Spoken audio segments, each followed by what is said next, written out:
আসসালামু আলাইকুম। আমাদের সিলেট ট্যুরের চতুর্থ পর্বের গল্প বলবো। সাদা পাথর গিয়ে আমরা অনেক মজা করেছিলাম। গত পর্বে সেই গল্প আপনাদের বলেছি। আজ আরো নতুন নতুন জায়গার গল্প বলবো, নতুন নতুন অভিজ্ঞতার গল্প বলবো। শীতের মধ্যেও আমরা সাদা পাথরে ভিজেছিলাম। পানির স্বচ্ছতা দেখে ভেজার লোক সামলাতে পারিনি। ভীষণ মজা করেছিলাম 3 ভাই বোন ওখানে। এখন আমরা সিলেট শহরে আবার ফিরে যাব। সন্ধ্যা হচ্ছে আর ভীষণ শীত পড়ছে। আমরা বর্ডার মার্কেট দেখতে দেখতে ঘাটে ফিরে যাচ্ছি। ছোট ভাইয়ার ভীষণ মন খারাপ। সে চুপাচুপ কিনবে, কিন্তু আম্মু এটা কিনে দিবে না। আমরা এখন ঘাটে গিয়ে নৌকায় উঠবো। এই যে দেখুন বর্ডার মার্কেটের দোকান। আমরা নৌকায় উঠে গেলাম। আমাদের বেশ শীত লাগছিল, তাই আম্মু সবার গায়ে চাদর জড়িয়ে দিল। নৌকা চলতে শুরু করলে ঠান্ডা হাওয়া বইছিল, যে কারণে আরো শীত লাগছিল। আমরা চাদর মুড়ি দিয়ে নৌকায় বসেছিলাম আর কি দুষ্টামিও করছিলাম।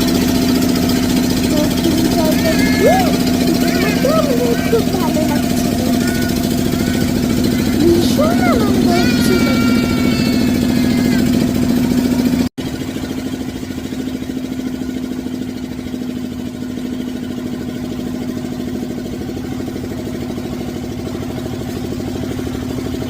আমরা চারপাশের পরিবেশটা উপভোগ করছি।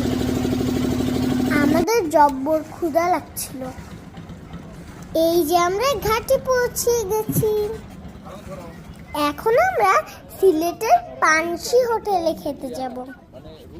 আম্মু বলেছে ওখানকার খাবার নাকি অনেক টেস্টি। সিলেটের পানসি হোটেলে খেতে এসেছি আমরা। সিলেটের এই দেখুন কত মজার মজার খাবার, অনেক রকমের ভর্তা আর ভাজির আইটেম।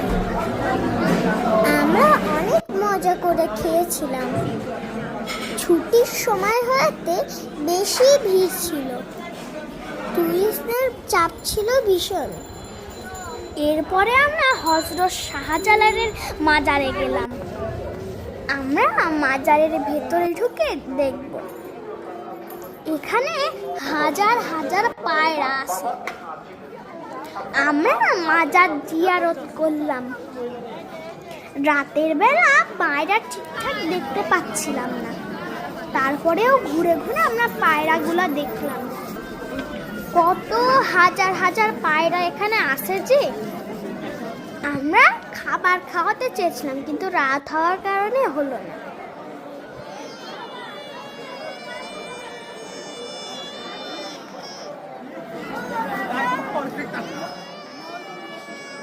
এখন আমরা হোটেলে ফিরে যাব। রাতে একটা লম্বা ঘুম দিব। আমাদের আবার খুব ভোরে উঠতে হবে।